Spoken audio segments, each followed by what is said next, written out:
Sir ये भी chapter वही है हमारा फाइनेंशियल स्टेटमेंट। इसके ना कुछ इम्पॉर्टेंट बेसिक्स हैं जो हमें क्लियर करने हैं, वो हम क्लियर करेंगे तो ही हमारा ना एक क्वेश्चन अच्छे से हो पाएगा। टॉपिक क्या है? टॉपिक है पेड प्लस ड्यू, टॉपिक है एक्रूअल बेसिस, टॉपिक है 12 मंथ्स।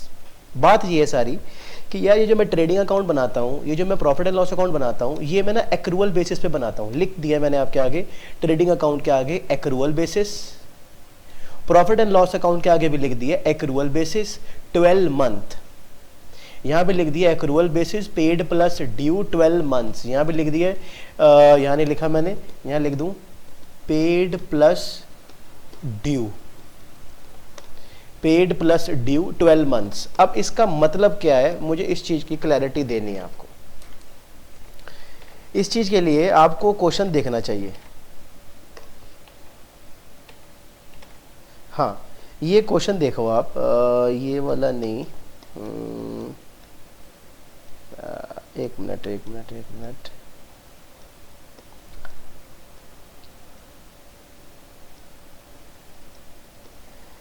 एक क्वेश्चन मिल जाए बढ़िया सा तो उसमें ज़्यादा बेटर हो जाएगा।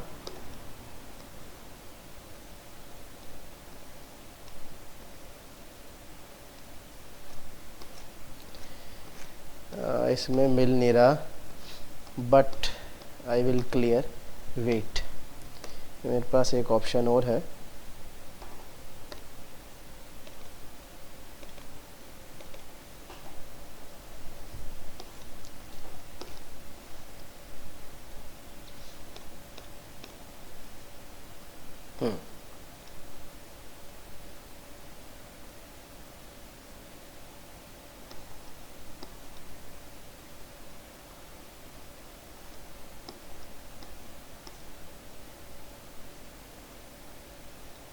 यस, ये भी फाइनल अकाउंट चैप्टर ही है। और जैसे कि आपको पता होगा फाइनल अकाउंट में ऊपर ट्रायल बैलेंस दिया होता है। ये सारा क्या है, ये आपको क्या दिया हुआ है, ये जो डब्बा बनाया हुआ है ये है सर हमारा का सारा ट्रायल बैलेंस। ये हमारा ट्रायल बैलेंस है, ठीक है, ये मेरा ट्रायल बैलेंस है। और नीचे मुझे क्या दे रखी हैं ये सर, ये मुझे दे रखी हैं क्या सर, ये सारी है मेरी एडजस्टमेंट्स, ठीक है ना। मतलब ये जो नीचे दे रखे हैं मेरे को ये मेरे सारे क्या हैं, ये मेरी सारी एडजस्टमेंट है। और जो ये मेरे को दे रखा ऊपर ये ट्रायल बैलेंस है। सर मैं आपको सिखाना ये चाहता हूँ कि जो मेरा ट्रायल बैलेंस होता है ना, वो कैश बेसिस पर होता है, वो मेरा कैश बेसिस पर होता है। ट्रायल बैलेंस कैश बेसिस पर होता है। इस चीज़ को प्रूफ कैसे करें? सर डिबेंचर पता ना आपको क्या होता है? सर डिबेंचर क्या होता है? सर डिबेंचर लोन होता है। डिबेंचर क्या होता है? एक लोन। अगर एक company, if I am a company, I am a business, I am artificial person, मैं कंपनी हूँ, मैंने 10 लाख का मेरे ऊपर लोन चढ़ा हुआ है, मैंने मान लो बैंक से 10 लाख का लोन लिया है और 12% क्या है उसके ऊपर, उसका ब्याज। अब अगर आप 10 लाख का 12% निकालते हो पूरे साल का, तो ब्याज आएगा 1,20,000। डन। यानी पूरे साल का ब्याज कितना बनता है? 1,20,000। इंटरेस्ट ऑन डिबेंचर 1,20,000 पूरे साल का ब्याज है। लेकिन आप ये देखो कि डब्बे के अंदर ऑलरेडी इंटरेस्ट ऑन डिबेंचर पहले से कितना लिखा हुआ है। यही बात आपको सिखानी है। अब बताओ आपका ब्याज बनता कितना है? सर हमारा ब्याज बनता है 1,20,000 पूरे साल का ब्याज। लेकिन ट्रायल बैलेंस, मैं इसको डब्बा बोलता हूँ, ये जो डब्बा है, इस डब्बे के अंदर ऑलरेडी इंटरेस्ट ऑन डिबेंचर पहले से कितना लिखा हुआ है? 60,000। अब बताओ आपका पूरे साल का ब्याज 1,20,000 बनता है, लेकिन डब्बे में पहले से लिखा हुआ है 60,000 है। तो इसका मतलब ये है क्या कि 1,20,000 का ये मेरा एनुअल इंटरेस्ट है, जिसमें से 60,000 रुपये जो बॉक्स में लिखा हुआ है ये मेरा क्या है? पेड। और बचा हुआ जो 60,000 है उसको मैं क्या मान लूंगा? ड्यू। ये बैलेंसिंग फिगर से आपको निकालना होगा मिसिंग फिगर। और पूरे साल का कितना बन जाएगा? 1,20,000। अब बताओ पेड और ड्यू इकट्ठे प्लस होके क्या बन गया? 1,20,000। यही बात मैं आपको यहां सिखाने में लगा हूं। क्या? Paid plus due, paid plus due. 12 महीने एक्रूवल बेसिस, 12 महीने एक्रूवल बेसिस। वाई 12 महीने? क्योंकि सर ये जो प्रॉफिट एंड लॉस अकाउंट आप बनाते हो ये तो पूरे साल का बनाते हो ना, यहां जितने भी खर्चे आपको लिखने हैं वो स्ट्रिक्टली 12 महीनों से बिलोंग होने चाहिए, सिर्फ 12 महीनों के, ठीक है कि नहीं है? यहां 12 महीनों का खर्चा आएगा, बेशक वो खर्चा पे ना हुआ हो, चाहे उस 12 महीनों के अंदर 2 4 5 महीनों का खर्चा भी ड्यू हो, कोई फर्क नहीं पड़ेगा। आपको यहां टू साइड में पूरे 12 महीनों का ही खर्चा लिखना है, यहां भी टू साइड में सारे 12 महीनों का ही खर्चा लिखना है। आप ये अपना माइंडसेट कर लो, पूरे 12 महीनों का खर्चा आपको कैलकुलेट करके लिखना है। अभी मैंने आपके आगे एग्जाम्पल रखा था, ये आपने एग्जाम्पल देखा, पूरे साल का ब्याज कितना बनता था? 1,20,000, लेकिन डब्बे में पहले से कितना लिखा था? 60,000 रुपए। यानी ये वाला 60,000 क्या हो चुका था? पे। यानी 1,20,000 में से 60 पे हो चुका और 60 अभी भी क्या है? ड्यू। दोनों मिला के पूरे साल का कितना बनता है? 1,20,000। समझे बात? ऐसे ही चाहो तो आप एक एग्जाम्पल और देख सकते हो। हाँ, आप ये देखो, ये आपको दिख रहा है बैंक लोन। बैंक लोन क्या है सर? लाइबिलिटी है। बैंक लोन 20 लाख आपके ऊपर एक लाइबिलिटी है। इस लाइबिलिटी का 12%, अगर आप बैंक से 20 लाख का लोन ले रहे हो तो इस 20 लाख का 12% पूरे साल का ब्याज आपका पता है कितना बनने वाला है? 2,40,000 रुपए पूरे साल का ब्याज है, ये पूरे साल का ब्याज है। एक बारी एडजस्टमेंट पढ़ना, एक बारी एडजस्टमेंट पढ़ना। शायद ये देखो क्या लिखा है कि ये बैंक लोन आपने लिया कब है? 1 अक्टूबर को आपने ये लोन लिया है और आपकी जो ये बुक्स है वो क्लोज कब हो रही हैं? 31 मार्च। 31 मार्च को आपकी बुक्स क्लोज हो रही हैं। सर अप्रैल से लेकर मार्च तक ये आपका पूरा साल हो गया, लेकिन आपने लोन कब लिया था? अक्टूबर में। तो क्या आप ब्याज पूरे साल का दोगे? सर अगर हमने लोन अक्टूबर में लिया है तो हम ब्याज यहां से लेकर यहां तक सिर्फ 6 महीनों का ब्याज देंगे ना, ब्याज तो सिर्फ 6 महीने का लगेगा ना। अब ये जो आपने ये जो 12% है, ये जो 12% आपने जो इस 20 लाख का निकाला पूरे साल का, इसको इंटू 6/12 करो ना, 6 महीनों का 1,20,000। अब 6 महीने का ब्याज कितना बनता है? 1,20,000। अब ये ब्याज मैंने पे कर दिया है या नहीं पे करा है या ड्यू है, क्या है कुछ पता नहीं है। बस इतना पता है कि 6 महीने का ब्याज है 1,20,000। बस ये नहीं पता कि ये पे कर दिया है कि ड्यू है। इस चीज की हेल्प कहां से मिलेगी? ये जो डब्बा है ना सर, ये डब्बा, इस डब्बे को देखो, यहाँ पर स्टॉक, परचेज, रिटर्न, ये purchase, provision, advance tax and tariff, ये अब बताओ क्या यहाँ पर इंटरेस्ट ऑन बैंक लोन लिखा है कहीं दूर दूर तक? इस डब्बे के अंदर interest on bank loan, interest on bank loan, interest on bank loan, interest on bank loan, sir नहीं लिखा। इसका मतलब ये है कि ये वाला जो ब्याज है 1,20,000, ये सारा का सारा ब्याज ड्यू है, ड्यू। अब बेशक ये ब्याज ड्यू हो, चाहे ये ना पे हुआ हो, ये ब्याज P&L की टू साइड में आएगा। ये ब्याज P&L की टू साइड में आएगा, ऊपर से ये ड्यू भी है। अगर कोई खर्चा ड्यू हो, आउटस्टैंडिंग हो, तो वो तो लायबिलिटी में भी आता है, तो ये लायबिलिटी में भी आएगा। अगर ये खर्चा पेड हो जाता तो ये P&L की 2 में आता, लेकिन लायबिलिटी में ना आता क्योंकि ये पे हो चुका था। अगर पे हो चुका है तो लायबिलिटी में क्यों आएगा? क्योंकि लायबिलिटी में तो वो खर्चे आते हैं ना जो अब तक पे ना हुए हो। तो प्लीज आप अपना माइंड सेट करो। अच्छा, इसी क्वेश्चन के अंदर मान लो अगर यहां पर कहीं ना कहीं लिखा होता है ऐसा, इंटरेस्ट ऑन बैंक लोन, ऐसा अंदर लिखा होता, मान लो 20,000 ऐसे लिखा होता, मान लो लिखा होता अगर, तो इससे क्या साबित यही होता ना कि 1,20,000 का ब्याज है, 20,000 डब्बे में लिखा हुआ है, तो इसका मतलब ये वाला 20,000 रुपए क्या हो चुका होगा? पे। तो ये वाला 20,000 क्या हो चुका होगा? पे। अब 1,20,000 में से 1,20,000 में से 20,000 अगर पे हो गया तो ड्यू कितना था फिर? 1,00,000। कुल मिला के टोटल कितना हो गया? 1,20,000। Sir profit and loss account की ना टू साइड में पूरा 1,20,000 आएगा। आप भी जानते हो, मैं भी जानता हूं कि 1,20,000 में से लाख रुपए आज की डेट में ड्यू है, 20,000 पे कर दिया। अब बेशक 20,000 पे कर दिया हो सर, कोई फर्क नहीं पड़ता। P&L की टू साइड में 1,20,000 पूरा ही आएगा, पेड प्लस ड्यू। लेकिन जो ये 1,00,000 रुपए का ब्याज ड्यू है ना, जो अभी तक मैंने पे नहीं करा, ये बैलेंस शीट की लायबिलिटी में भी आएगा क्योंकि ये 1,00,000 का ब्याज अभी भी ड्यू है। तो ये एक एडजस्टमेंट है जो आपको अच्छे से क्लियर करनी है। ऐसे ही आप अपने क्लास के हिसाब का एक क्वेश्चन और देखो। हाँ, ये देखो क्या लिखा है, 15% इन्वेस्टमेंट।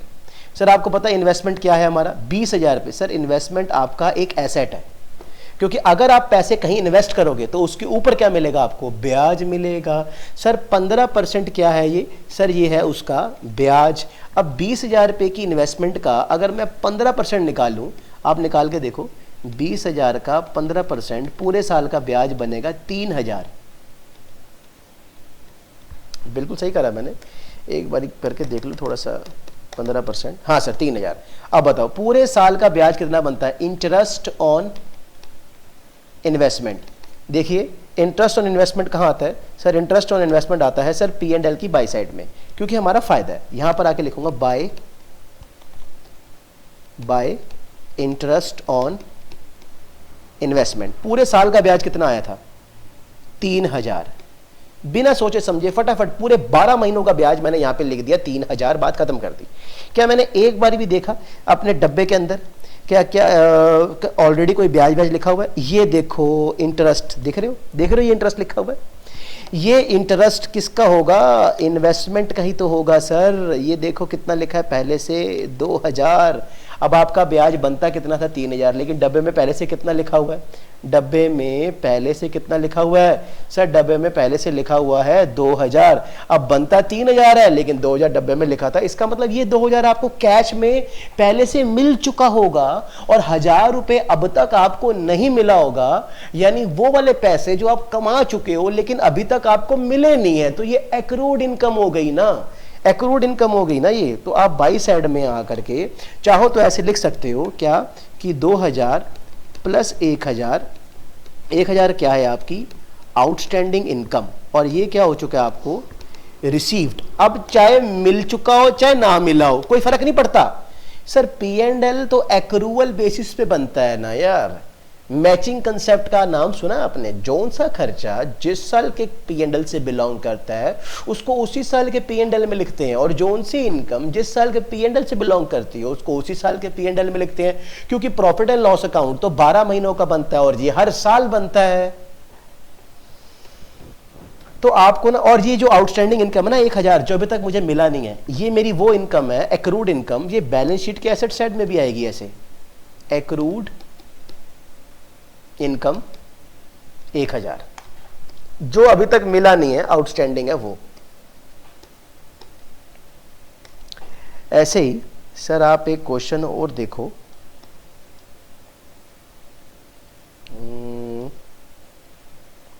जैसे ये भी देखना एक बार, यहां फिर से लिखा है 15% इन्वेस्टमेंट। अब ये 20,000 की इन्वेस्टमेंट, ये 20,000 क्या आपका सर, ये तो एसेट है, और 15% इसके ऊपर क्या मिलेगा, ब्याज। अब 20,000 आपने कहीं इन्वेस्ट करा है तो इसका 15% आपको फिर से क्या मिलने वाला है, 3,000 रुपये का ब्याज। ये आपकी क्या है इनकम, इंटरेस्ट ऑन इन्वेस्टमेंट, ये क्या है मेरी इनकम है। अब मुझे अपना डब्बा देखना चाहिए, इंटरेस्ट ऑन इन्वेस्टमेंट सर पहले से लिखा हुआ है कितना, 2,000। अब आप बताओ ब्याज बनता कितना है, 3,000, लेकिन ऑलरेडी कितना लिखा हुआ है पहले से ही, 2,000।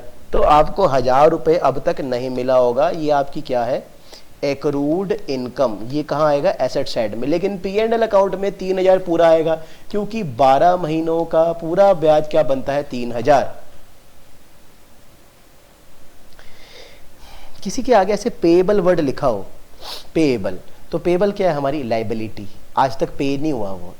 पेड और पेएबल में फर्क होता है सर पेएबल का मतलब होता है अभी भी पे करना है, पे नहीं किया आपकी लाइबिलिटी है।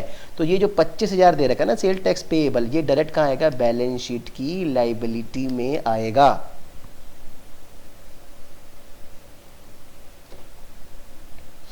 आपने एक चीज नोटिस करी, यहाँ लिखा है लाइफ इंश्योरेंस प्रीमियम। सर एक मिनट, अगर यहाँ लिखा होता ना फायर इंश्योरेंस प्रीमियम, तब मैं समझता हूँ भाई फायर इंश्योरेंस प्रीमियम, ये तो लाइफ है। सर आप अपनी जिंदगी के खर्चे P&L में नहीं डाल सकते। लाइफ इंश्योरेंस प्रीमियम का मतलब होता है ड्राइंग्स, ये आपका पर्सनल है। ये आपको याद होगा बैलेंस शीट के अंदर हमारा फॉर्मूला होता है एक, बैलेंस शीट में ये कैपिटल वाला जो फॉर्मूला है, यहाँ ड्राइंग नहीं माइनस होती है, यहाँ पर LIC का जो प्रीमियम नहीं है लिप, वो यहाँ माइनस हो जाएगा, ड्राइंग है वो। और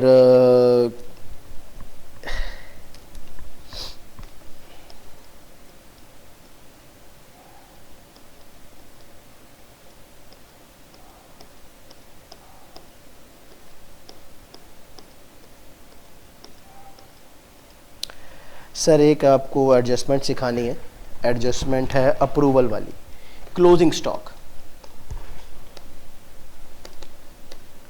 सर जो हमारा एडजस्टमेंट है closing stock, sir closing stock की ना सिर्फ दो ही एडजस्टमेंट्स हैं सर। क्लोजिंग स्टॉक की सिर्फ दो एडजस्टमेंट है, दो। एक एडजस्टमेंट है लाइक ऐसे आपको लिखा होगा क्लोजिंग स्टॉक, क्लोजिंग स्टॉक लिखा होगा 30,000 लिखा होगा ऐसे कॉस्ट प्राइस, और लिखा होगा 40,000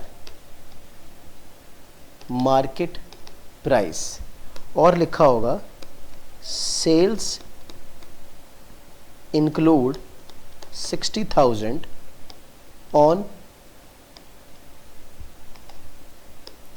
on approval basis, approval basis, sales include 60,000 on approval basis, approval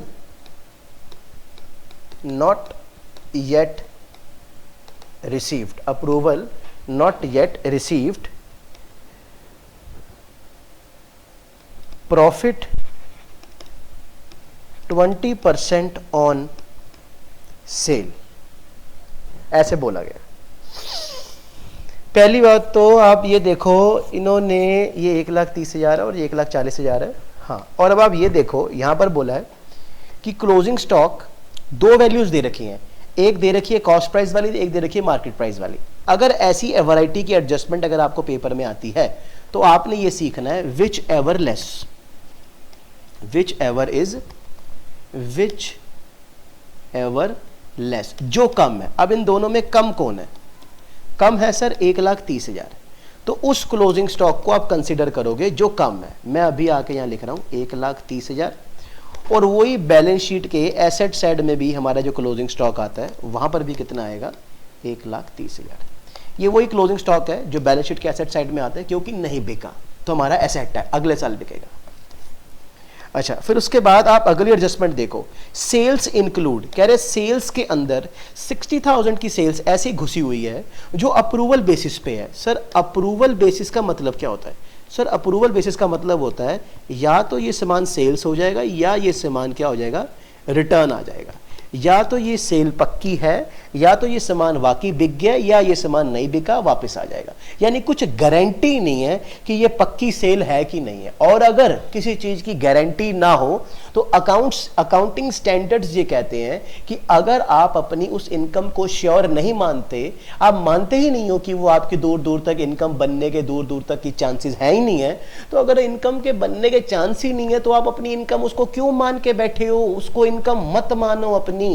ऐसा मैं नहीं कह रहा, हमारा एक अकाउंटिंग स्टैंडर्ड है AS9, इसका नाम है revenue recognization, revenue recognization, revenue मतलब ये वाला स्टैंडर्ड जो है, ये स्टैंडर्ड अकाउंट्स में बनाया हुआ है। इसमें हमें ये सिखाया जाता है क्या इनकम जब तक 100% डैम श्योर ना हो कि हाँ ये वाकई आपको मिलेगी, तब तक आप उस इनकम को अपने P&L या अपने ट्रेडिंग में रिकॉर्ड नहीं कर सकते। लेकिन आप कह रहे हो अप्रूवल बेसिस पे है। अप्रूवल बेसिस का मतलब होता है या ये सामान बिक जाएगा या ये नहीं बिकेगा। ये तो ऐसा लग रहा है वो इंग्लिश में हम बोलते हैं ना, मे बी 50% चांसेस है बिकने के, 50% चांसेस हैं वापस आने के, कुछ यकीन ही नहीं है 50-50।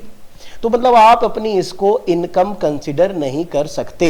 गलत करा आपने अपनी सेल्स के अंदर ये 60,000 की सेल्स को मानकर। This is not your true sales. तो इसीलिए हमारी जो बैलेंस शीट, जो ट्रेडिंग में हमने बाय साइड में सेल्स लिखा है, इसमें से मैंने अप्रूवल वर्ड लिखा और 60,000 यहां से माइनस कर दिया। क्यों? क्योंकि ये मेरी सेल नहीं है, ये वाले पैसे मुझको नहीं मिलेंगे, ये मेरी ट्रू सेल्स नहीं है। मैं इसको अपनी सेल्स, पक्की सेल्स, ट्रू सेल्स मान के बैठा था और मैंने इसको इस सेल के अंदर इंक्लूड करके रखा हुआ था। ऐसा मुझे इस क्वेश्चन में बोला है, सेल्स के अंदर इंक्लूडेड, सेल्स इंक्लूडेड, सेल्स के अंदर ये घुसा हुआ था, यानी ये खराब सेल्स है। इस सेल्स को इस सेल्स में से माइनस करेंगे, प्लस क्वेश्चन लगा रखा है मैंने, माइनस करेंगे। अप्रूवल माइनस होता है। अच्छा, अब अगर ये सामान सेल नहीं हुआ, यानी कि आप कहना हर चीज़ का डबल इफेक्ट होता है। अगर मैं कहता हूँ कि ये मेरा सामान वापस नहीं हो रहा, ये मेरी सेल्स रिटर्न है, यानी कि मैं इसको अपनी सेल्स रिटर्न मान रहा हूँ, और सेल्स रिटर्न का मतलब तो ये होता है ना कि सामान वापस आ गया। सामान वापस आ गया तो फिर स्टॉक भी बढ़ना चाहिए। अगर मैं इसको अपनी सेल मानता हूँ तो ये सामान वाकई बिक चुका था, जिसको जो क्लाइंट होगा उसके पास पड़ा होगा। और अगर मैं इसको अपनी सेल नहीं मानता तो ये सामान नहीं बिका तो सामान वापस आ जाएगा। सामान वापस आएगा, स्टॉक बढ़ जाएगा। स्टॉक बढ़ जाएगा तो हमारा जो क्लोजिंग स्टॉक है उसको भी हमें बढ़ाना चाहिए। लेकिन क्लोजिंग स्टॉक में हमारी नज़र में ये सामान 60,000 का नहीं है। जब हम इसको बेचते हैं तब ये 60 का होता है, लेकिन हमारे लिए ये सामान 60 का नहीं है। हमारे लिए तो ये कॉस्ट क्या है इस सामान की, वो हमें कैलकुलेट करनी पड़ेगी। अगर आप क्वेश्चन पढ़ो तो यहाँ लिखा है प्रॉफिट 20% ऑन सेल। ये सेल दिख रही है आपको, यानी ये जो 60,000 है इसका अगर मैं 20% निकाल दूं तो प्रॉफिट कितना आ जाएगा, 12,000। यानी इस 60,000 के अंदर 12,000 का क्या घुसा हुआ है, प्रॉफिट। ये मेरी सेल है, सेल में से प्रॉफिट को माइनस करा दूंगा तो क्या निकल जाएगी 48,000 की यहाँ पे कॉस्ट। ये क्या निकल गई, मेरी कॉस्ट। यानी मेरे लिए, मेरी नज़र में वो सामान कितने का है, 48,000 का है, जिसको हम मार्केट में बेचते कितने का है, 60,000 का। लेकिन क्योंकि ये मेरी सेल थी ही नहीं तो मैंने अपनी सेल में से पहले तो 60,000 माइनस करवा दिया और 48,000 अपने क्लोजिंग स्टॉक में जोड़ दूंगा, क्योंकि ये सामान मेरी सेल नहीं हुई है और मेरे स्टॉक बढ़ जाएंगे। अब मेरा जो स्टॉक होगा वो 1,78,000 का आउटर कॉलम में आएगा, और यही 48,000 का जो सामान है मेरे एसेट साइड में भी आएगा। एसेट साइड में यहाँ पे वर्ड लिखूंगा अप्रूवल, और वो हमारे क्लोजिंग स्टॉक में 48,000 ऐसे प्लस हो जाएगा, और ये 1,78,000। और एक और बात आपको याद होगा, ये सेल जो 60,000 की है ये तो मेरी ट्रू सेल्स है ही नहीं है। ये वाले 60,000 तो मेरे को मिलेंगे ही नहीं, ये तो मेरी सेल्स है ही नहीं। मैंने अपनी सेल तो माइनस कर दी, सेल में से मैंने ये 60,000 तो माइनस कर दिया, और मेरा स्टॉक भी बढ़ जाएगा क्योंकि ये मेरी सेल ही नहीं हुई। सामान वापस आने वाला है, सामान आ चुका है वापस, प्लस कर दिया। अब अगर ये मेरी सेल नहीं हुई तो ये 60,000 मुझे नहीं मिलेगा, और अगर ये नहीं मिलेगा तो जो मेरे डेटर्स होते हैं जिनसे मैंने पैसा लेना होता है वो भी मेरे कम हो रहे हैं। तो बैलेंस शीट के एसेट साइड में आकर के, बैलेंस शीट के एसेट साइड में जो डेटर है उसमें से अप्रूवल वर्ड लिखकर यहाँ पर 60,000 माइनस करेंगे, क्योंकि ये पैसे अब हमको नहीं मिलेंगे। यहाँ भी 60,000 माइनस होगा। आपने नोटिस करना है क्या कि सर ये जो अप्रूवल वाली जो एडजस्टमेंट है, ये वाली जो एडजस्टमेंट है, ये वाली, इस एडजस्टमेंट के टोटल कितने इफेक्ट हो गए हैं, 4।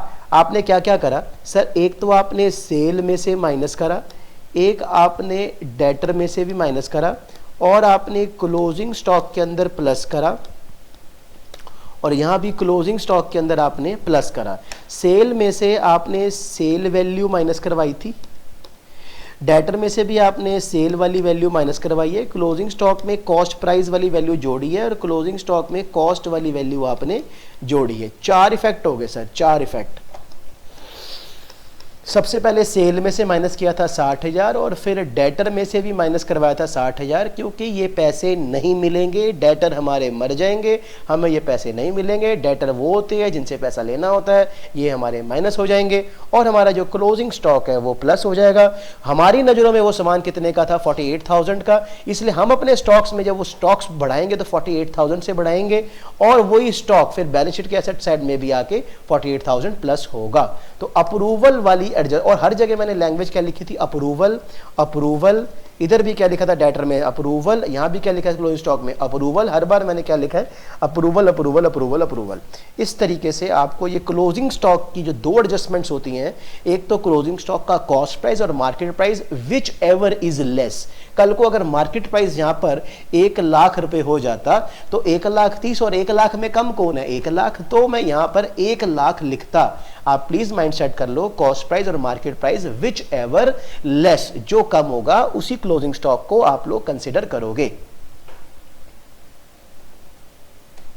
एक मैंने आपको ये एडजस्टमेंट सिखाई, फिर मैंने आपको एडजस्टमेंट सिखाई थी किस चीज की, पेड प्लस ड्यू की, जिसमें आपने मेरे से सीखा था 12 महीने, जिसको आपको मैंने बोला था एक्रूवल बेसिस, और आपको साथ साथ ये हिंट दिया था कि जो हमारा ट्रायल बैलेंस होता है, ट्रायल बैलेंस के अंदर जो एक्सपेंस लिखा होता है, ट्रायल बैलेंस के अंदर जो इनकम लिखी होती है, एक्सपेंस जो होता है वो कैश में पेड हो चुका होता है, और जो इनकम होती है वो कैश में रिसीव्ड हो चुकी होती है।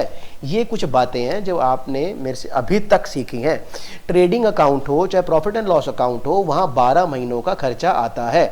इसी के अंदर ए पार्ट था, एक बी पार्ट और है। एग्जाम्पल दे रहा हूँ, मान लो क्वेश्चन में रेंट दे रखा है 15,000 रुपये और ब्रैकेट में लिखा है 15 मंथ। अब आप मुझे बताओ, ये 15 महीनों का रेंट है और ये रेंट आपको कहाँ पर दे रखा था उन्होंने, ट्रायल बैलेंस के अंदर एक्सपेंस है ये, तो ये डेबिट साइड में दिया होगा। और अगर ट्रायल बैलेंस के अंदर ये लिखा है तो इसका मतलब ये एक्सपेंस क्या हो चुका है, पेड। अब ये जो रेंट है 15,000 रुपये का, पेड हो चुका है, ट्रायल बैलेंस के अंदर लिखा हुआ है। रेंट हमारा एक खर्चा होता है और ये भी बताया कि जो ये रेंट है ये 15 महीनों का है। सर मैंने आपको क्या सिखाया था कि trading account, profit and loss account जो हम बनाते हैं वो 12 महीनों का बनाते हैं, लेकिन जो ये वाला जो खर्चा है ये 15 महीनों का खर्चा है। आपको 12 महीनों का खर्चा चाहिए, कितने महीनों का चाहिए, 12 महीनों का। सर अगर ये 15,000 रुपये 15 महीनों का है तो आप इसको 15 से डिवाइड करा के इंटू 12 कर लो, पूरे 12 महीनों का आ जाएगा 12,000। यानी आपने 15,000 के अंदर 12,000 का जो खर्चा है वो तो 12 महीनों का है, और बचा हुआ 3,000 जो होगा वो उन 3 महीनों का खर्चा है जो वो 3 महीने इस साल से बिलोंग नहीं करते। ये मेरा क्या है, प्रीपेड। मैंने आपको बताया था कि आप जो P&L अकाउंट बना रहे हो, अब जो यहां पर मैं जो रेंट लिखूंगा ना, जब रेंट लिखूंगा तो यहां रेंट लिखूंगा ऐसे टू रेंट, कितना था वो 15,000, लेकिन सर ये 15 महीनों का था, 12 महीनों का कितना होगा, डिवाइडेड बाय 15 इंटू 12 करके 12,000। यानी 15,000 में से 12,000 का खर्चा ऐसा है जो इस साल के P&L में इन 12 महीनों से बिलोंग करता है। लेकिन इनके बीच में जो 3,000 रुपये एक्स्ट्रा हमने जो एडवांस दे दिया है वो हमारा एसेट है, वो कहाँ आएगा, प्रीपेड रेंट 3,000, क्योंकि ये एडवांस है। आई होप आपको ये बात क्लियर हो गई हो क्या, कि जो रेंट है, रेंट वो 15 महीनों का हो, कल को 18 महीनों का हो, कल को 24 महीनों का हो, कल को 13, 14, 15 महीनों का हो, 13 महीनों का हो, जितने भी महीनों का होगा तो डिवाइडेड बाय, जैसे मान लो 13 महीनों का है तो डिवाइडेड बाय 13 कर देंगे, इंटू 12 कर देंगे, 12 महीनों का आ जाएगा। एक महीने का एडवांस होगा तो वो जो भी एक महीने का एडवांस होगा वो एसेट साइड में आएगा, लेकिन P&L में सिर्फ 12 महीनों का आएगा। हो सकता है कल को ऐसा एग्जाम्पल आ जाए, लाइक रेंट हो, उसके आगे ऐसे लिखा हो 10,000 रुपये और ब्रैकेट में लिखा हो 10 मंथ, ब्रैकेट में लिखा हो 10 मंथ। अब यार ब्रैकेट में अगर 10 मंथ लिखा है तो इसका मतलब ये है ना कि ये 10 महीनों का है, लेकिन आप तो P&L 12 महीनों का बनाते हो ना, तो इसका मतलब ये है कि ये रेंट अगर आपको ट्रायल बैलेंस में दिया है, ऊपर से रेंट आपका एक्सपेंस है, और एक्सपेंस कहाँ होंगे, डेबिट साइड में होंगे, और अगर ये आपको ट्रायल बैलेंस में दिया है तो इसका मतलब ये क्या हो चुका है, पेड। क्योंकि मैंने आपको बताया था कि जो डब्बा होता है ना, डब्बा, मेरे जुबान पे क्या चढ़ा हुआ, डब्बा, ट्रायल बैलेंस को क्या बोलते हैं, डब्बा। डब्बा कैश वाला होता है, डब्बे के अंदर कोई भी एक्सपेंस अगर लिखा हो तो वो कैश में पे हो चुका है, और अगर डब्बे में कोई इनकम लिखी हो तो वो कैश में रिसीव हो चुकी है। ये आप माइंड सेट करो अपना। अब ट्रायल बैलेंस के अंदर रेंट लिखा था 10,000 रुपये, वो पेड है, अब वो 10 महीनों का भी है ऊपर से। अब हम तो ट्रेडिंग अकाउंट P&L 12 महीनों का बनाते हैं, तो सर ये जो 10,000 रुपये जो है वो 10 महीनों का है, इसको 10 से डिवाइड करा के इंटू 12 करोगे तो 12 महीनों का कितना आएगा, 12,000। अब बताओ, पूरे 12 महीनों का 12,000 बनता है, लेकिन आपने पे कितना कर दिया था, 10,000 रुपये, तो पे करना था 12,000, लेकिन पे कर कितना दिया, 10,000। 2,000 अभी तक आपने पे नहीं किया, तो वो जो 2,000 अभी तक आपने पे नहीं किया वो क्या है, आपका ड्यू एक्सपेंस। ये एक आउटस्टैंडिंग एक्सपेंस है। जब अब मैं P&L अकाउंट बनाऊंगा तब मैं यहां पे ऐसे लिखूंगा टू रेंट 10,000 रुपये, जो कि 10 महीनों का था, 10 से डिवाइड करा के इंटू 12 करा, 12 महीनों का कितना आ गया, 12,000 आ गया। और 10,000 रुपये में 10,000 रुपये मैं पे कर चुका हूँ, पे 12,000 करना था, इनके बीच का गैप कितना है, 2,000, जो अभी तक मैंने पे नहीं किया, वो मेरी लायबिलिटी है। आउटस्टैंडिंग एक्सपेंस रेंट यहाँ पर 2,000 रुपये आ जाएगा, जो मैंने अभी तक पे नहीं किया। इस तरीके से आप अपने पेपर में क्वेश्चन करने वाले हो। या तो आपको पेपर में क्लोजिंग स्टॉक के बारे में ऐसी वैरायटी की एडजस्टमेंट के चांसेस हैं, ऐसे वैरायटी के एडजस्टमेंट आने के, या फिर जो आपने मेरे से सेकंड वैरायटी सीखी एक्रूवल बेसिस की, जिसमें 2 एग्जांपल मैंने आपको दिए थे, रेंट का पेड का और रेंट का पेड का, लाइक एडवांस में दे दिया या फिर थोड़ा सा कम दे दिया 12 महीनों से।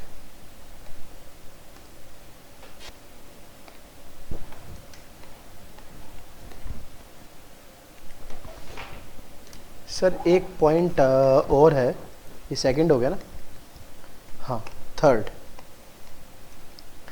सर अब ये पॉइंट है डेटर से रिलेटेड, डेटर से रिलेटेड। सर ये बहुत इंपॉर्टेंट पॉइंट है। मैं पहले आपको बता दूं, ये मैं ट्रायल बैलेंस बना रहा हूँ, ये डेबिट साइड, क्रेडिट साइड, मैं बना रहा हूँ एक ट्रायल बैलेंस और यहाँ दिख रहे हैं आपको ये डेटर। डेटर मेरा एसेट है और एसेट डेबिट में होता है। मान लो 1,00,000 रुपए के डेटर है और ट्रायल बैलेंस में यहाँ लिखा है ऐसे बैड डेप्ट।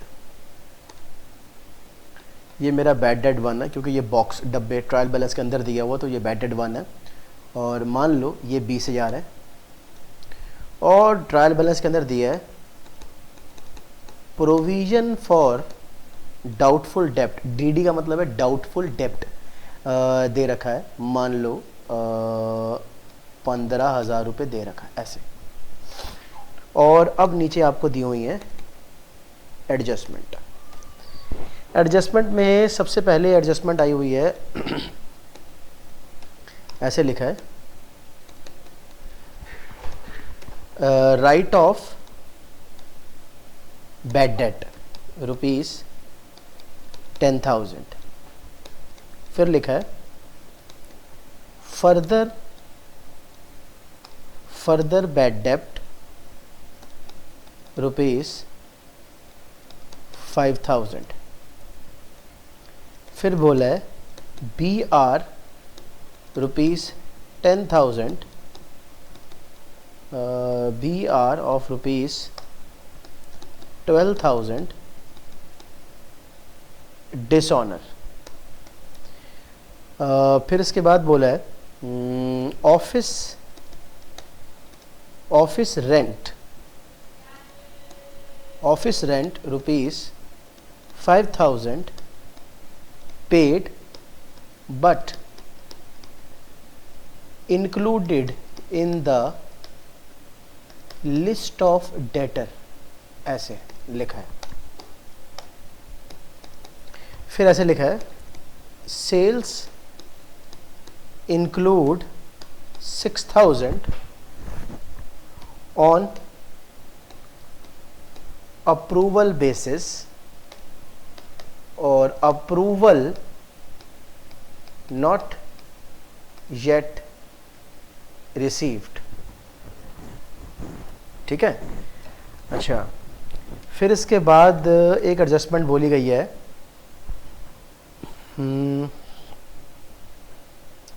या एक मिनट ऐसे ये यहाँ पर है, यहाँ पर बोला है मेक प्रोविजन फॉर डाउटफुल डेप्ट at the rate 10% and discount on debtor 20%। ये मतलब सारी एडजस्टमेंट्स आपको नीचे प्रोवाइडेड है। बिल का डिसऑनर होना भी हो गया, बैड डेट भी हो गया, फर्दर भी हो गया, ठीक है, अप्रूवल वाली भी हो गई, BR भी हो गया, ऑफिस रेंट भी हो गया। बिल्कुल सर, ये क्वेश्चन आपको आया हुआ है। अब इस पूरी सिचुएशन को आपने सॉल्व करना है और आपने वो बनाना है ना, क्या बोलते हैं, ट्रेडिंग अकाउंट बनाते हो आप, प्रॉफिट एंड लॉस अकाउंट भी बनाते हैं हम, ठीक है, और क्या बनाते हैं, लास्ट में एक बैलेंस शीट भी बनाते हैं। तो ये तीनों चीज़ें मैंने आपके आगे बना दी। ये हमारा ट्रेडिंग अकाउंट हो गया, ये प्रॉफिट एंड लॉस अकाउंट हो गया, ये बैलेंस शीट हो गई, ये हमारे तीन हो गए। और अब हमें इन एडजस्टमेंट्स का ट्रीटमेंट दिखाना है इन तीनों अकाउंटों में किस तरीके से। तो आओ वो देख लेते हैं अच्छे से। सर पहले मैं आपका ये माइंड सेट कर दूं क्या कि ये जो मुझे ट्रायल बैलेंस के अंदर जो ये डेटर दे रखे हैं ना सर, ये डेटर मुझे ग्रॉस डेटर दे रखे हैं। ये ग्रॉस डेटर है। जब भी आपको ट्रायल बैलेंस के अंदर जो डेटर दिए होते हैं, ये जो 1,00,000 अमाउंट है, ये आपको ग्रॉस डेटर दे रखे हैं, एक बात। दूसरी बात, आपको एडजस्टमेंट में बोला गया है make provision for doubtful date 10% and discount on debtor 20%। मतलब वो कहना चाहते हैं डाउटफुल डेप्ट का प्रोविजन बनाना है, डिस्काउंट का प्रोविजन बनाना है, लेकिन ये दोनों परसेंटेज लगानी किसके ऊपर है, ऑन डेटर के ऊपर लगानी है। ये जब ऐसे बोलते हैं ना क्या कि आपको डाउटफुल डेट का प्रोविजन बनाना है 10% डेटर का, या 20% का प्रोविजन बनाना है डिस्काउंट का, वो भी ऑन डेटर का। जब ये आपको बोलते हैं ना ऑन डेटर, ये ऑन डेटर, ये डेटर कौन से है सर? ये डेटर होते हैं नेट डेटर्स होते हैं। ये कौन से डेटर्स हैं हमारे सर? ये हमारे नेट डेटर्स होते हैं। और ये जो ऊपर आपको जो ये दे रखी है ना वैल्यू, ये आपके ग्रॉस डेटर है। पहले आपको नेट डेटर कैलकुलेट करने हैं और नेट डेटर्स को कैलकुलेट करने के बाद आपको ये दोनों परसेंटेज अप्लाई करनी है। आई होप आपको बात समझ आ गई हो। मतलब आपको इस तरीके से मतलब काम करना है। तो ऊपर जो आपको ये डेटर दे रखे हैं ये वाले, ये ग्रॉस डेटर है और आपको कैलकुलेट क्या करने हैं अपने नेट डेटर। जैसे ही आप नेट डेटर कैलकुलेट कर लोगे फिर उसके बाद आपको एडजस्टमेंट नंबर 3 को सॉल्व करना है। तो एडजस्टमेंट नंबर 3 जो है वो तो आप नेट डेटर जब कैलकुलेट हो जाएंगे तब सॉल्व करोगे ना, है कि नहीं है? अभी तो आपको जो ये डेटर दे रखे हैं ये तो ग्रॉस है। चलो वैसे भी डेटर आते कहाँ हैं सर? डेटर आते हैं बैलेंस शीट की एसेट साइड में। डेटर कितने दे रखे थे वो? 1 लाख। सर एडजस्टमेंट में मुझे बोला है कि बैड डेट, बैड डेट मतलब होता है आपके पैसे मर गए, आपका पैसा डूब गया, अब आपको ये पैसे नहीं मिलेंगे। एक बैड डेट आपको ऊपर भी दे रखा है, ये बैड डेट 1 है। ये जो नीचे दिया हुआ है वो है आपका बैड डेट 2, और जो एक फर्दर बैड डेट हो रहा है ये है बैड डेट 3। ये जितने भी बैड डेट है ना, चाहे बैड डेट 1 हो, चाहे 2 हो, चाहे 3 हो, सारे बैड डेट P&L के 2 में आएंगे क्योंकि सारे नुकसान है। Bad debt 1, bad debt 2, bad debt 3, सारे बैड डेट। ऊपर वाला था 20,000 का, 10,000 का, 5,000 का। लो जी 20,000, 10,000, 5,000, मतलब जितने भी आपके बैड डेट हैं सारे के सारे P&L के 2 में तो आएंगे ही आएंगे। पहली बात तो ये खत्म। अच्छा सर एडजस्टमेंट का मतलब क्या होता है? एडजस्ट करना, ठीक है। ये जो बैड डेट है ये वाला, ये 10,000, ये वो बैड डेट है जो आपका डूब चुका है, जो आपके पैसे और डूब गए हैं। लेकिन ये भी तो एक बैड डेट है जो डब्बे के अंदर लिखा हुआ है। सर ये जो बैड डेट डब्बे के अंदर लिखा हुआ है ना, ये वो बैड डेट है जो इस डेटर में से ऑलरेडी एक बार माइनस हो चुका है। इसको एडजस्ट करने की जरूरत नहीं है, एडजस्ट इसको करना है। आपने अगर 1 लाख रुपए लेना है अपने डेटरों से और आपका 10,000 और डूब जाए तो अब आपने 1 लाख नहीं लेना भाई साहब, 10,000 माइनस करके बोलो 90,000 लेना है। तो यहां डब्बे बैलेंस शीट में जो बैड डेट माइनस हो रहा है वो बैड डेट 2 माइनस हो रहा है, और एक बैड डेट और भी है और वो है बैड डेट 3। आप खुद देख लो आपके डूबे कितने हैं। एडजस्टमेंट में 10,000 भी डूब रहा है, एडजस्टमेंट में 5,000 भी डूब रहा है, 10,000 भी डूबा, 5,000 भी डूब गया। ये कितने बच गए? अब 15,000 माइनस कराओ इसमें से, 85,000 के बच गए। अभी भी ये नेट डेटर नहीं आए हैं। इस बात से ना प्लीज़ ये बात सीखो आप कि बैलेंस शीट में बैड डेट 2 और बैड डेट 3 माइनस होता है। बैलेंस शीट में बैड डेट 1 जो होता है, जो ट्रायल बैलेंस के अंदर दिया होता है, वो कहीं नहीं आता। ये वाला जो बैड डेट है वो इस डेटर में से ऑलरेडी एक बार माइनस हो चुका है।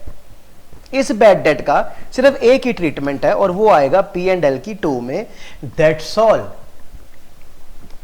लेकिन ये जो एडजस्टमेंट वाले जो बैड डेट हैं, ये दोनों बैड डेट P&L की 2 में भी आएंगे और यही दोनों बैड डेट बैलेंस शीट के एसेट साइड में डेटर में से भी माइनस होंगे, क्योंकि ये पैसे डूब गए, यकीनन डूब गए। 1 लाख में से 15,000 डूब गया आपका, आपको नहीं मिलेगा। मतलब मैंने ये एडजस्टमेंट भी सॉल्व कर ली, ये भी सॉल्व कर ली। मैंने आपको बताया था कि प्रोविजंस की एडजस्टमेंट्स आपको क्या करनी है? इग्नोर करनी है, इग्नोर करनी है। अच्छा अब BR की बात सुनो। BR डिसऑनर हो रहा है। सर पहले मैं आपको बता दूं, ये है बैड डेट और ये है डेटर। सर बैड डेट अगर बढ़ेगा तो डेटर कम होगा, बैड डेट और बढ़ेगा डेटर और कम होगा। मेरे बैड डेट बढ़ते रहेंगे, मेरे डेटर कम होते रहेंगे। बात समझो, पैसा डूबता रहेगा, डेटर कम होते रहेंगे। मतलब 1 लाख रुपए के मेरे डेटर है, 20,000 रुपए का मेरा बैड डेट है। मान लो अगर ये मेरा बैड डेट 10,000 रुपये और डूब गया तो यहाँ 90 रह जाएगा। मान लो मेरा 10,000 रुपये और डूब गया तो यहाँ 80,000 रह जाएगा। इस बात से आपको ये सीखना चाहिए, मान लो 10,000 और डूब गया तो यहाँ 70,000 रह जाएगा। इस बात से आप ये सीखो क्या कि बैड डेट जब बढ़ते हैं तो डेटर कम होते हैं। यानी बैड डेट और डेटर का आपसी रिलेशन क्या है? इनवर्स रिलेशन है, इनवर्स रिलेशन, उल्टा। अगर एक चीज बढ़ेगी तो दूसरी कम होगी। यही सेम रिलेशनशिप बी आर और डेटर का भी होता है। अगर आपका बी आर बनेगा तो डेटर कम होगा, अगर बी आर कम होगा तो डेटर बढ़ेगा। ये माइंड भी सेट कर लो कि बी आर और डेटर का आपस में क्या होता है? इनवर्स रिलेशनशिप होता है। आप देखो यहां पर बोला है 12,000 का जो बी आर है वो डिसऑनर हो गया, यानी आपकी जो बिल है वो बर्बाद हो गए, आपके बिल कम हो गए, बिल डिसऑनर हो गया आपका। आपको पता है बी आर जो है वो हमारा एसेट होता है, बी आर हमारा एसेट होता है। मान लो आपका उन्होंने बोला था एडजस्टमेंट में बी आर क्या हो रहा है? डिसऑनर हो रहा है, यानी कि बिल आपका कम हो रहा है। अगर बिल कम होगा तो डेटर उस समय बढ़ेंगे, क्योंकि बी आर और डेटर का इनवर्स रिलेशनशिप होता है। इस ऐसे सीख लो आप कि बी आर का कम होना, डेटर का बढ़ना, बी आर का बढ़ना, डेटर का कम होना। फिलहाल तो अभी बिल क्या हो रहा है? डिसऑनर हो रहा है। बिल डिसऑनर हो रहा है तो बिल हो रहा है कम, तो डेटर जाएंगे बढ़। तो डेटर्स में आओ, डेटर में आओ, यहां लिखो बी आर डिसऑनर, प्लस का साइन लगाओ और 12,000 डेटर में जोड़ दो। देखो अगर बिल डिसऑनर हो रहे हैं तो बिल भी कम हो रहे होंगे, तो बी आर में से भी माइनस करवाओ 12,000।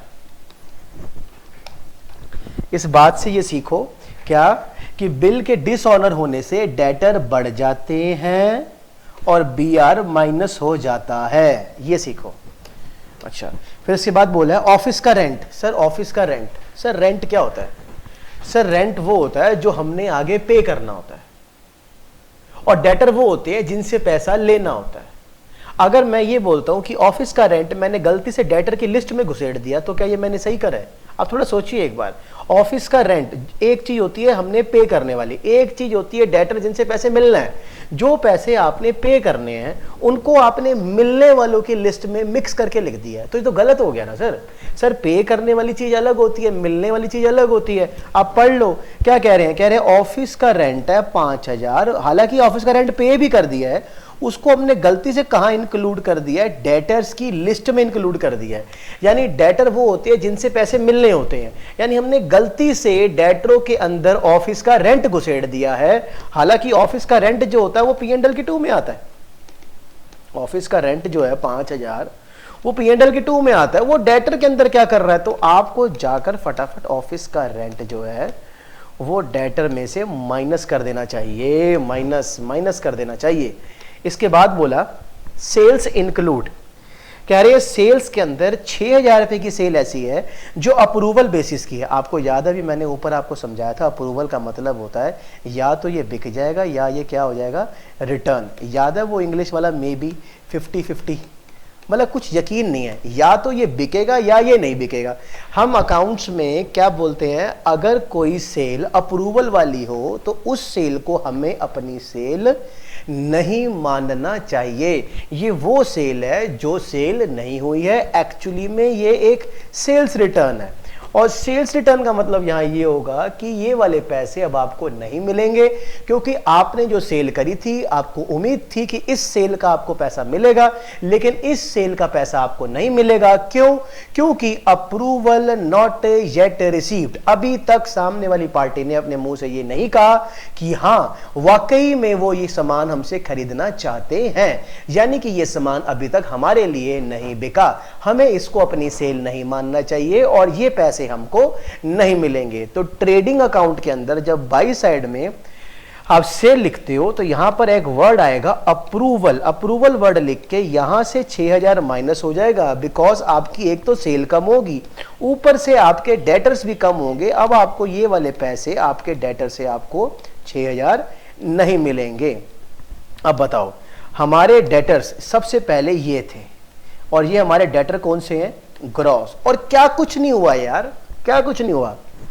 अगर मैं कैलकुलेटर खोलूं तो मैं यहाँ देखूं 1,00,000 रुपए के मेरे डेटर हैं, जिसमें से 10,000 का बैड डेट हो गया, 5,000 और डूब गया, 12,000 का बिल डिसऑनर हो गया था तो वो प्लस हो गया था, और 5,000 का ऑफिस का रेंट वो माइनस हो जाएगा, 6,000 अप्रूवल भी माइनस हो जाएगा। ये लो सर, ये सारा कुछ करके हमारे डेटर कितने आए 86,000। और अब जो ये मैंने डेटर निकाले हैं ना सर, ये मैंने निकाल लिए अपने नेट डेटर्स। अब जो मुझे बोला गया था क्या कि make provisions for doubtful date 10% and 20%, तो अब लगेगा ना, अब ये जो परसेंटेज है वो तो नेट डेटर के ऊपर लगाएंगे ना।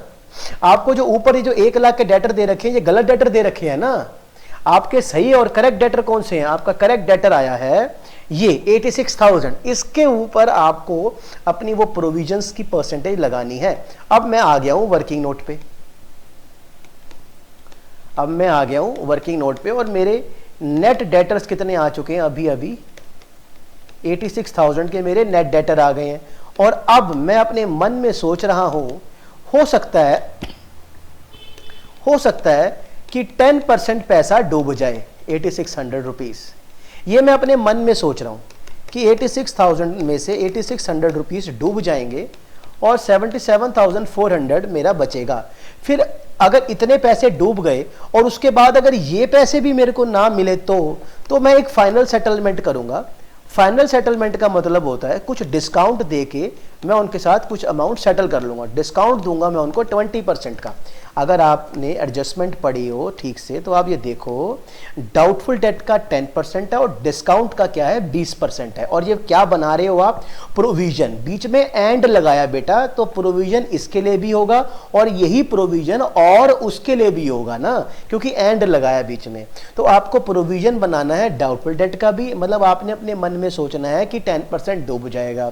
फिर आपने अपने मन में सोचना है अगर डूबने के बाद मैं 20% का डिस्काउंट देके बाकी पैसा लेके फाइनल सेटलमेंट कर लूंगा। ये मैंने अपने मन में सोचा है, क्योंकि प्रोविजन का मतलब लायबिलिटी होता है, सोचना होता है। तो अब मैं 20% सोच रहा हूं कि शायद इसका मैं डिस्काउंट दे दूंगा, यानी कि 15,480 रुपए का मैं डिस्काउंट दे दूंगा।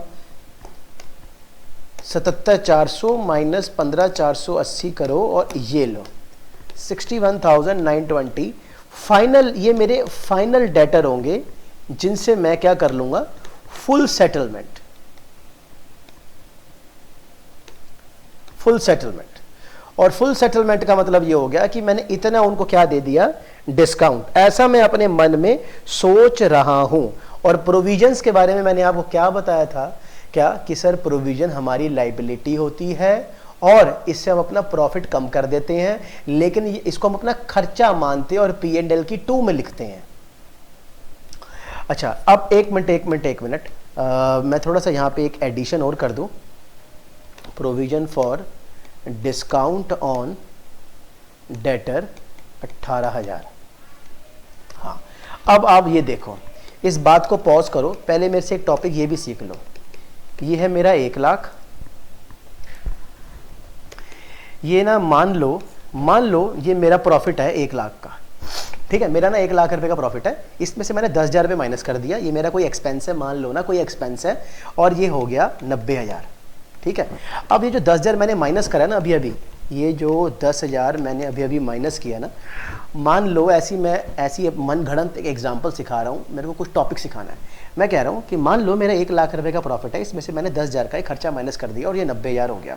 ये 10,000 वाला खर्चा माइनस करवाने के बाद मुझे ये रियलाइज़ हो रहा है कि ये जो मैंने 10,000 माइनस करवा दी, ये मैंने गलत माइनस करवा दिया है। मुझे 10,000 माइनस नहीं करवाना था, मुझे इसकी जगह 15,000 रुपये माइनस करवाना था। तो कई बच्चे कहते हैं कोई बात नहीं सर, आपने 10,000 तो माइनस करवा दिया, आपको 15,000 माइनस करवाना था, आप 5,000 और माइनस कर दो, ठीक हो जाएगा। मैंने कहा नहीं, ऐसे नहीं करना। जो 10,000 मैंने गलत माइनस करवाया था, प्लीज़ पहले आप उसको जोड़ दो, उसको पूरा 1,00,000 बनाओ, और जो 15,000 आपको माइनस करना है, फिर उस 15,000 को माइनस करके बोलो हाँ 85,000 अब ठीक है। मैं ऐसे आपको इसलिए सिखा रहा हूं, जरा एक बार जरा लॉजिक सेंस देखना जरा। ये है मेरा provision for bad and doubtful debt old वाला, ये भी है मेरा provision for bad and doubtful debt old वाला, ये है मेरा provision for bad and doubtful debt new वाला।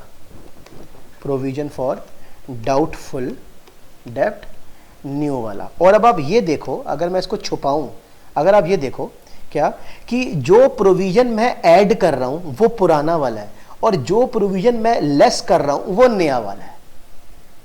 सर सर आपने पुराना वाला जो प्रोविजन फॉर डीडी का मतलब होता है डाउटफुल डेब्ट, सर आपने पुराना वाला provision for bad and doubtful डेब्ट प्लस क्यों किया है? क्योंकि वो बेटा मैंने गलत माइनस करवाया था।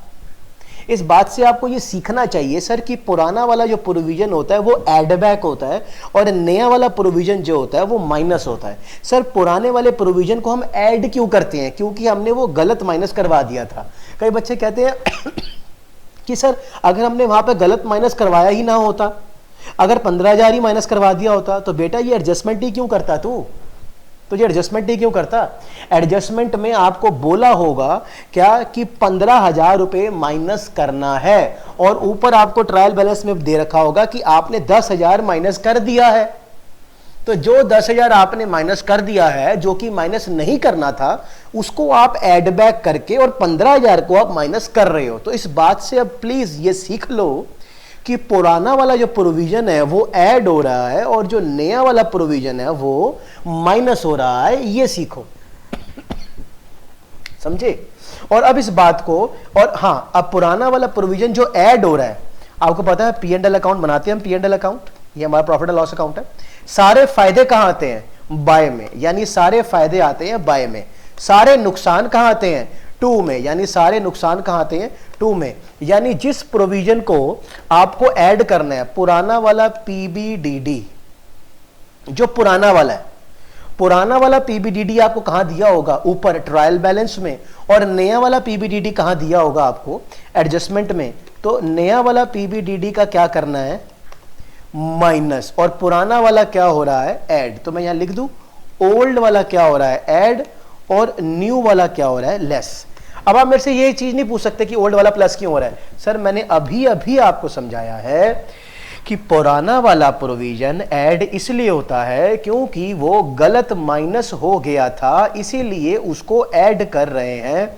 और नया वाला माइनस करना है क्योंकि ये माइनस होना चाहिए था। और ये नया वाला प्रोविजन आपको कहां मिलेगा? सर ये हमको मिलेगा एडजस्टमेंट में। और पुराना वाला कहां मिलेगा? ट्रायल बैलेंस के अंदर, इन ट्रायल बैलेंस। तो अब ये जो मैं आपको क्वेश्चन सिखा रहा था, ये जो आपको मैंने दो प्रोविजंस जो यहां पर एडजस्टमेंट में दिए हैं, ये दोनों प्रोविजन कौन से हैं? सर ये दोनों प्रोविजन है नए वाले। और पुराने प्रोविजन कहां दे रखे हैं? ऊपर ये देखो ट्रायल बैलेंस में। ये दोनों प्रोविजन कौन से हैं? पुराने। पुराने प्रोविजन क्या होते हैं? ऐड। और नए वाले प्रोविजंस क्या होते हैं? नीचे माइनस, ये माइनस होते हैं और माइनस होते हैं। तो पुराने प्रोविजन है 15,000 और 18,000, ये तो ऐड होने के लिए यहां आ जाएंगे, 15,000 और 18,000। और नए वाले प्रोविजन जो अभी अभी आपने ये सॉल्व करा है, ये 8600 और 15,480, ये P&L के 2 में आएंगे, 8600 और 15,480। और सर ये जो नए वाले प्रोविजन है ना, ये दोनों ये बैलेंस शीट की लाइबिलिटी में भी आएंगे, 8600 और 15,480, प्रोविजन फॉर डाउटफुल डेट वाला और प्रोविजन किसका? डिस्काउंट वाला। और ये दोनों प्रोविजन कौन से हैं? नए वाले। क्या ये पैसे अभी तक डूब गए हैं या मैंने अपने मन में सोचे हैं? सर प्रोविजन है सर, मन में सोचा है। मैंने आपको सिखाया है कि प्रोविजन नया वाला कहां आता है? लाइबिलिटी में। और प्रोविजन नया वाला P&L के 2 में आता है क्योंकि हम इसको अपना क्या मान लेते हैं? एक्सपेंस। और पुराने वाले प्रोविजन कहां मिलेंगे आपको? ट्रायल बैलेंस में। उनका क्या करना है आपको? Add back. सर ये जो टॉपिक मैंने आपको करवाया ये बहुत ही ज़्यादा इंपॉर्टेंट है। अच्छा सर बैड डेट 1 कहाँ आता है? सर बैड डेट 1 सिर्फ एक जगह आता है और उसकी जगह है P&L की 2 साइड, बस बात खत्म, और कहीं नहीं आता बैड डेट 1। सर एडजस्टमेंट में बैड डेट 2 और बैड डेट 3 दे रखा है, ये दोनों बैड डेट P&L की 2 में भी आते हैं और यही बैड डेट 2 और 3 बैलेंस शीट में डेटर में से माइनस भी होते हैं। और मैंने आपको बताया था BR और डेटर का इनवर्स रिलेशनशिप होता है। अगर BR बढ़ेगा तो डेटर कम होगा, अगर BR कम होगा तो डेटर बढ़ेगा। BR कम हो रहा है, यस सर, BR डिसऑनर हो रहा है। डिसऑनर का मतलब होता है BR कम हो गया, बिल डिसऑनर हो गया, ये पैसे अब नहीं मिलेंगे, आपके बिल कम हो गए हैं। ठीक है, बिल कम हो गया है तो बी आर कहाँ आता है, एसेट में आता है। तो आप बैलेंस शीट के अंदर आना, बैलेंस शीट के अंदर आना और बैलेंस शीट में जो बी आर है उसमें से माइनस करना 12,000 रुपए, क्योंकि आपका बिल कम हो गया और वही बी आर आप एसेट साइड में डेटर में प्लस बी करोगे। अच्छा, फिर उसके बाद आपको याद होगा ऑफिस का रेंट गलती से डेटर की लिस्ट में घुसेड़ दिया। भाई साहब ऑफिस का रेंट है ना तो पी एंड एल की 2 में लिखो। वो ऑफिस का रेंट जो है वो डेटर की लिस्ट में क्यों धक्के खा रहा है? आजो आजो आजो आजो बैलेंस शीट में आओ, डेटर में से ऑफिस का रेंट माइनस करो। अच्छा, उसके बाद आपको बोला अप्रूवल। ये अप्रूवल जरूर याद रखना भाई साहब, अप्रूवल अप्रूवल, क्योंकि आपने ऐसी सेल करी है जिसका अभी तक अप्रूवल नहीं आया और आप इसको अपनी ट्रू सेल मान के बैठे हो, जो कि गलत है। तो ये आपकी सेल दरअसल है ही नहीं, this is your sales return. तो आपने सेल्स रिटर्न में मेरे से क्या सीखा? एक तो सर हम अपनी सेल माइनस करेंगे, एक अपन लोग अपना क्या माइनस करेंगे? डेटर, क्योंकि ये पैसे अब नहीं मिलेंगे, ये हमारी सेल है ही नहीं। तो अप्रूवल डेटर में से माइनस होता है। और इतना सब कुछ करने के बाद आपका फाइनली क्या निकलेगा? Net debtor. जो ट्रायल बैलेंस में ऊपर डेटर दे रखे होते हैं वो कौन से होते हैं? Gross debtor. और प्रोविजन की एडजस्टमेंट को क्या करते हैं हम? इग्नोर, क्योंकि पहले हम बाकी सारी एडजस्टमेंट कर लेंगे, उसके बाद लास्ट में क्या करेंगे?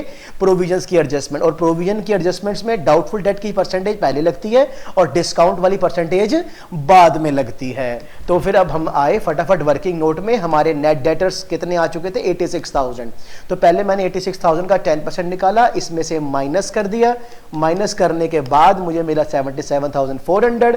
इस 77,400 का मैंने क्या निकाला? फिर 20% और इसमें से माइनस कर दिया और ये क्या आ गया? फाइनल डेटर्स मेरे आ गए। एडजस्टमेंट में जो आपको प्रोविजन दिया होता है, एडजस्टमेंट में जो प्रोविजन आपको दिए होते हैं वो नए वाले प्रोविजन होते हैं। ट्रायल बैलेंस के अंदर जो आपको प्रोविजन दिए होते हैं वो ओल्ड वाले प्रोविजन होते हैं। पुराने प्रोविजन कहां आते हैं? पी एंड एल की बाय में। नए वाले प्रोविजन कहां आते हैं? पी एंड एल की 2 में। नए वाले प्रोविजन कहां आते हैं? बैलेंस शीट की लायबिलिटी में भी आते हैं। आई होप आपको ये सारी बातें क्लियर हो गई हो। ये सारे कुछ बेसिक्स थे जो मैंने अभी आपके आगे डिस्कस करे हैं। अब मैं आपको करवाऊंगा क्वेश्चंस। हाँ, अब क्वेश्चंस के अंदर कुछ एडजस्टमेंट्स आती रहेंगी, थोड़ी सी लाइट, तो वहीं पे समझते हुए चलेंगे। और आप प्लीज़ ये जरूर याद रखना कि परचेज का मतलब क्या होता है? गुड्स। सेल्स का मतलब क्या होता है? गुड्स जिसमें हम डील करते हैं। सेल्स का मतलब क्या होता है? गुड्स जिसमें हम डील करते हैं। परचेजेस का मतलब क्या होता है? गुड्स जो हम खरीदते हैं, गुड्स खरीदते हैं। समझ गए? कल को पेपर में बोलेंगे एक मशीन खरीदी है, उसको हमने अब परचेजेस में डाल दिया। देखिए, मशीन जो होती है वो एसेट होता है, वो गुड्स नहीं होते। Machine not for resale purpose के लिए होती है। Land building, plant machinery, motor vehicles, ये सब चीजें जो होती है वो हमारे नॉट फॉर रीसेल एसेट्स है। ये वो एसेट्स है जो आगे बेचने के लिए नहीं है, ये वो एसेट्स है जिनसे हमें अपना बिजनेस करना है। लेकिन आगे बेचने के लिए क्या होते हैं? गुड्स। जो गुड्स हम यहाँ खरीदते हैं वही गुड्स हम यहाँ बेचते हैं। तो गुड्स का आना जाना होता है सेल परचेज। तो ये जो गुड्स है ना, गुड्स, इसको हमने यहाँ परचेज करा और वही गुड्स हमने यहाँ पर सेल कर दिए। तो गुड्स की क्या होती है? सेल। गुड्स की क्या होती है? परचेज। लेकिन एसेट्स का खरीदना और उसको गुड्स में डाल देना तो वो गलत है। इसीलिए अगर हमने कोई मशीन खरीद के गुड्स में परचेज में डाल दिया हो तो वो हम परचेज में से माइनस कर देंगे। ऐसे ही कोई मशीन बेच के अगर पैसा सेल में आ गया हो तो वो गलत है, क्योंकि सेल के अंदर जो पैसा आता है वो गुड्स को बेचकर आता है। लैंड बिल्डिंग, मशीनें, प्लांट मशीनरी, मोटर व्हीकल, अगर आप इन सब को बेच देते हो और बेचने के बाद पैसा वो सेल में डालते हो तो वो गलत है सर, गलत है, गलत है वो। Land building, plant machinery, motor vehicles, tools and other equipments, investments, इन सब को बेचने के बाद जो आपका पैसा आता है, अगर आप उन पैसों को सेल में डाल देते हो तो वो गलत है। अब हमें यहां से माइनस करना चाहिए। इसलिए ये एसेट्स कौन कौन से हैं सर? ये एसेट्स हैं सर, कोई मशीन है, कोई लैंड एंड बिल्डिंग है, कोई फर्नीचर एंड फिक्सचर है, कोई इन्वेस्टमेंट है, मान लो। मतलब ऐसा कोई भी एसेट बेच के अगर पैसा सेल में घुसेड़ दिया हो तो माइनस करेंगे, क्योंकि वो पैसे सेल का पार्ट नहीं है। सेल में सिर्फ कौन सा पैसा आता है? गुड्स को बेच के जो पैसा आता है बस वही आता है, बात खत्म। यही एसेट्स जो मैंने उस तरफ लिखे हैं, like plant and machinery, land and building, furniture and fixture, कोई इन्वेस्टमेंट आपने खरीदी हो, ऐसा कोई एसेट अगर आपने ऐसा कोई एसेट अगर आपने खरीदा हो और उसको परचेज में परचेज समझ के लिख दिया हो, ना सर ना, गलत है वो। क्योंकि परचेजेस में आप क्या लिखते हो, सिर्फ गुड्स का खरीदना ही सिर्फ परचेज में आता है, बात खत्म। बाकी ये जरूर याद रखना, paid plus due, paid plus due, ये जरूर याद रखना। डब्बा जो ट्रायल बैलेंस होता है, ट्रायल बैलेंस के अंदर कोई खर्चा अगर ऑलरेडी लिखा हो तो वो कैश में पे हो चुका होता है। ये बात मैंने आपको यहां लिख के दे दी है कि ट्रायल बैलेंस के अंदर कोई भी एक्सपेंस हो तो वो कैश में पे हो चुका है। ट्रायल बैलेंस के अंदर कोई इनकम लिखी हो तो वो कैश में रिसीव हो चुकी है। रेंट अगर आपने 15 महीनों का पे कर दिया है तो 3 महीने आपने एक्स्ट्रा पे कर दिया है तो वो 3 महीनों का प्रीपेड है। आपने इसको 15 से डिवाइड करा के इंटू 12 करा, 12 महीनों का 12,000 आ गया। ट्रेडिंग अकाउंट और प्रॉफिट एंड लॉस अकाउंट जो बनता है, ये जो ट्रेडिंग अकाउंट जो आप बनाते हो ये 12 महीनों का बनाते हो, P&L आप 12 महीनों का बनाते हो, तो यहां खर्चे सिर्फ 12-12 महीनों के ही आते हैं।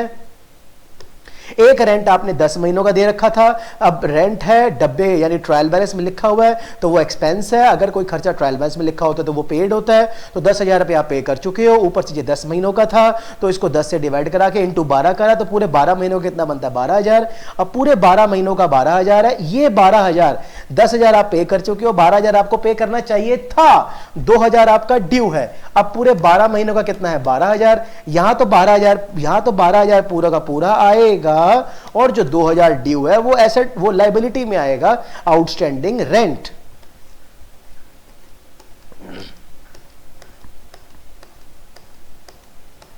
ये सारी पीडीएफ, ये भी पीडीएफ मैं आपको सारा भेज रहा हूं। ये कुछ इंपॉर्टेंट बेसिक्स थे जो आपको करने हैं। अब हम डायरेक्ट क्वेश्चन करेंगे। क्वेश्चन करते हुए जो जो बीच में पॉइंट्स आएंगे बीच में, हम वो उसको डायरेक्ट समझते समझते चलेंगे।